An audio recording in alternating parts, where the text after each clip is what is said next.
कैसे हैं आप सब लोग। गॉड स्लेयर के एपिसोड 13 के साथ हाजिर हूँ। लास्ट एपिसोड के एंड पे हमने देखा था बहुत सारे लोगों को बंदी बनाया गया होता है, उनको रोप पहनाकर उनके गले में जंजीरें पहनाई गई होती हैं, जबकि कुछ लोगों को गाड़ियों के पीछे घसीटा जा रहा होता है। सभी लोग ग्रीन फॉरेस्ट ग्रुप के मेंबर्स हैं, जबकि इनके पास जो इनका जो लीडर है वो अपने आप को स्काई गॉड कहता है। उसका नाम लॉर्ड वूजी जाई है। वो एक बड़े से मॉन्स्टर के ऊपर अपनी चेयर लगाकर बैठा होता है। उसी वक्त उसके सामने वो बुढ़ा मास्टर अपीयर होता है। वो बुढ़ा मास्टर वहाँ पर अपीयर होने के बाद उसे कहता है, स्काई गॉड मैं जहाँ पर मैसेज लेकर आया हूँ। वो उसे कहता, हाँ क्यों नहीं, बताओ तुम क्या खबर लेकर आए हो। बुढ़ा मास्टर स्काई गॉड के सामने अपने आप को उसका साथी कहता है। स्काई गॉड उसे कहता है, अब जबकि तुमने मुझे ज्वाइन किया है तो तुम मेरे ब्रदर हो, क्योंकि हम दोनों अवेकनर्स हैं। दोनों में कोई भी मालिक और कोई भी सर्वेंट नहीं है, बल्कि हम दोनों एक दूसरे के साथ ब्रदर्स की तरह हैं। इसलिए तुम्हें अपने आप को मेरा सबऑर्डिनेट कहने की जरूरत भी नहीं है। मुझे बताओ कि तुम यहाँ पर क्या मैसेज लेकर आए हो। तो बुढ़ा मास्टर कहता है, आज मेरा सामना दो अवेकनर्स के साथ हुआ था। एक मेल लड़का था और एक फीमेल लड़की थी। मुझे लगता है कि उस लड़की के पास जो एबिलिटी है वो स्ट्रेंथ की पावर है, उसके पास फिजिकल स्ट्रेंथ है। उसकी एबिलिटी वाकई में बहुत ज्यादा कमाल किया। उसकी फिजिकल स्ट्रेंथ इतनी ज्यादा है कि मेरी सोल से भी ज्यादा है, इतनी ज्यादा स्ट्रॉन्ग है कि मैं भी उसको संभाल नहीं पाया। मेरी शील्ड को उसने सिर्फ एक ही पंच के साथ तोड़ दिया था। एक और उसे कहता है, तुम्हें पता है कि दुनिया बड़ी तेजी के साथ बदल रही है और आए दिन कोई ना कोई नया अवेकनर जाग जाता है और अवेकनर्स की पावर्स भी पहले से ज्यादा बढ़ती जा रही है। तो इस बात में कोई भी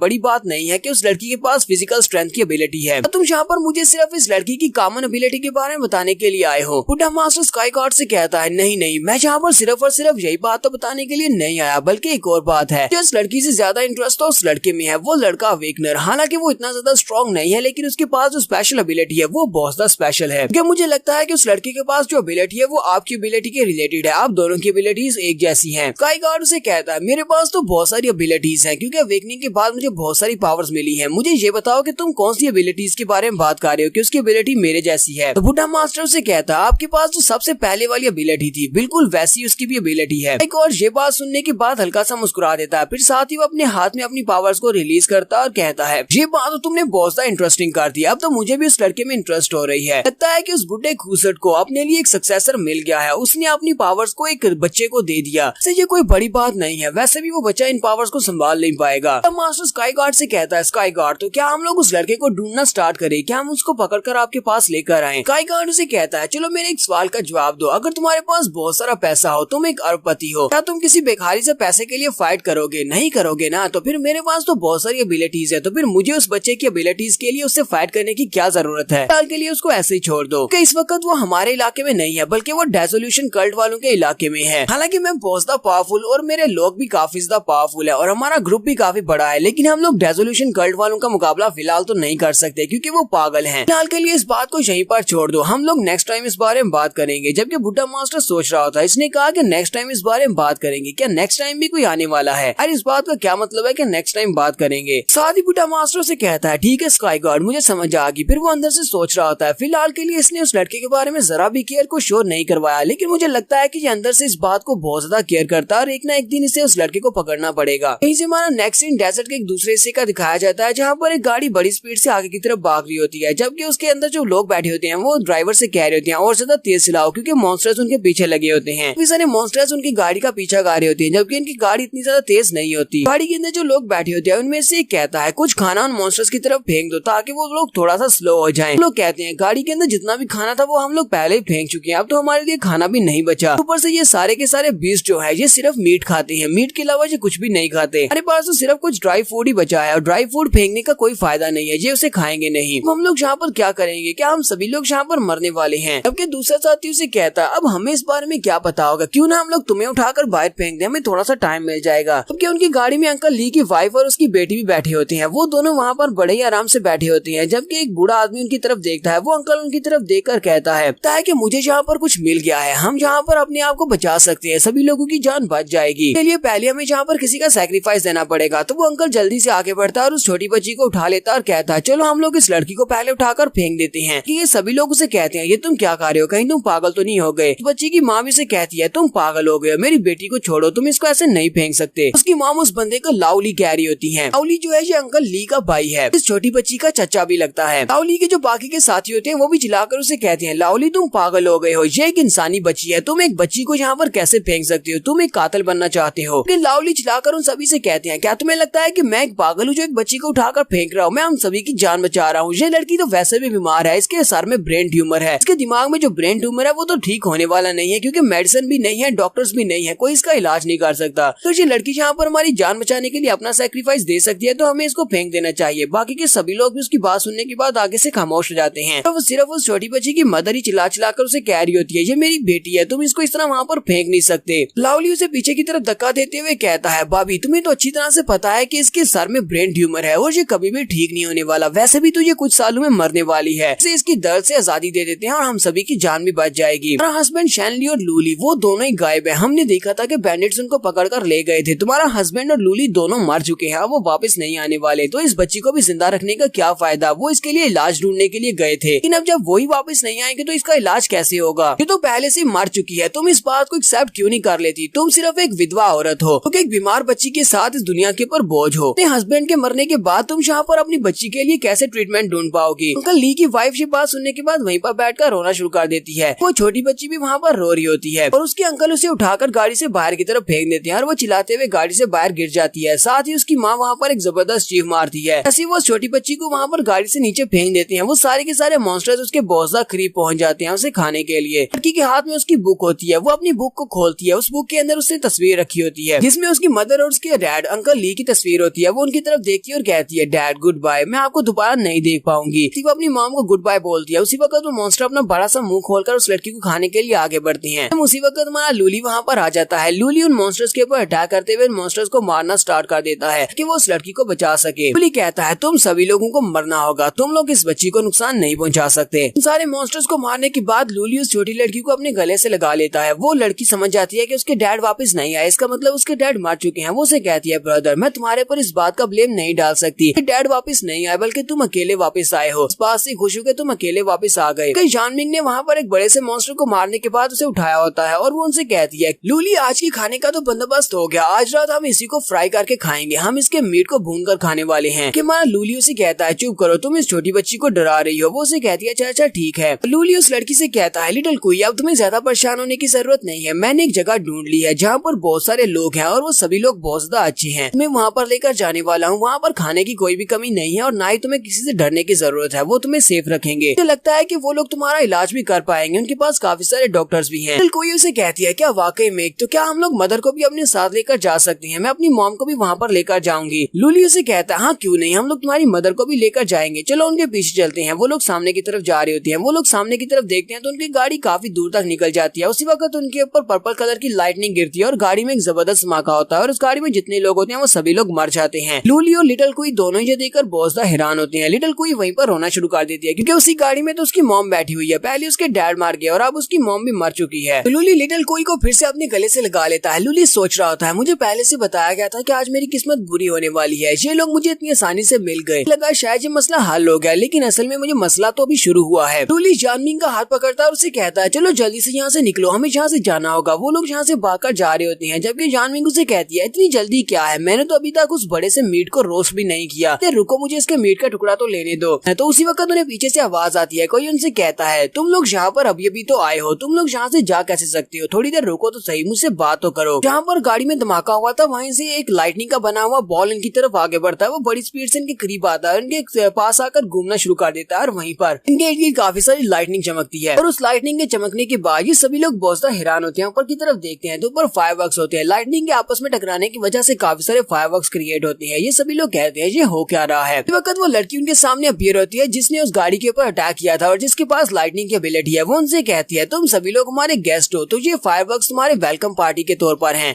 वो लड़की उनसे कहती है, अगर मैं गलत नहीं हूँ तो तुम दोनों को देखकर लगता है कि तुम दोनों अवेकनर्स हो, तुम्हारे पास पावर्स हैं। वो लड़की उनसे कहती है, दो अवेकनर्स का एक साथ हमारे इलाके में आना है, ये तो बहुत ज्यादा हैरान करने वाली बात है। तो इस वक्त मेरे इलाके में खड़े हो, ये हमारा इलाका है, तो ये बताओ कि तुम लोग यहाँ पर क्या करने के लिए आए हो, तुम लोग यहाँ पर क्यों आए हो। पुलिस उसकी तरफ देखता है और उसे कहता है, मुझे लगता है कि तुम लोग बैरन सेक्टर के लोग हो। वो लड़की उसे कहती है, हाँ ये बात वाकई में सच है, बहुत सारे लोग हमें बैरन सेक्टर के नाम से भी जानते हैं, लेकिन हमारा असली नाम ओरिजिन सेक्टर है। हम लोग अपने आप को ओरिजिन सेक्टर कहना ज्यादा पसंद करते हैं। हमारे सेक्टर का रूल है कि हम लोग टेक्नोलॉजी को छोड़ चुके हैं, हम लोग टेक्नोलॉजी को छोड़कर अपनी आम इंसान की लाइफ को जी रहे हैं। रीजन का मतलब यह है कि हम लोग अपने ओरिजिन में चले गए हैं, जहाँ पर हमारे पास कुछ भी नहीं हुआ करता था। इंसान खेती बाड़ी किया करते थे अपनी मेहनत के साथ, हर दिन वो मेहनत करते थे और टेक्नोलॉजी को यूज नहीं किया करते थे। इन दोनों से कहती है, अब जबकि तुम दोनों यहाँ पर आ चुके हो तो फिर मैं तुम्हें अपने सेक्टर के रूल्स के बारे में बताती हूँ कि हम लोग अपने ओरिजिन सेक्टर में किस तरह की टीचिंग्स देते हैं। हमारा ओरिजिन सेक्टर क्या है, एक बार सुनने के बाद तुम लोग फैसला करना कि तुम लोग हमारे ओरिजिन सेक्टर को ज्वाइन करना चाहते हो या नहीं। यहाँ पर हम लोग अपनी एपिसोड 13 का एंड करेंगे। एपिसोड की एक्सप्लेनेशन अच्छी लगी हो तो कमेंट करके जरूर बताइएगा। चैनल को सब्सक्राइब कर दे, वीडियो को लाइक और शेयर कर दे। शुक्रिया।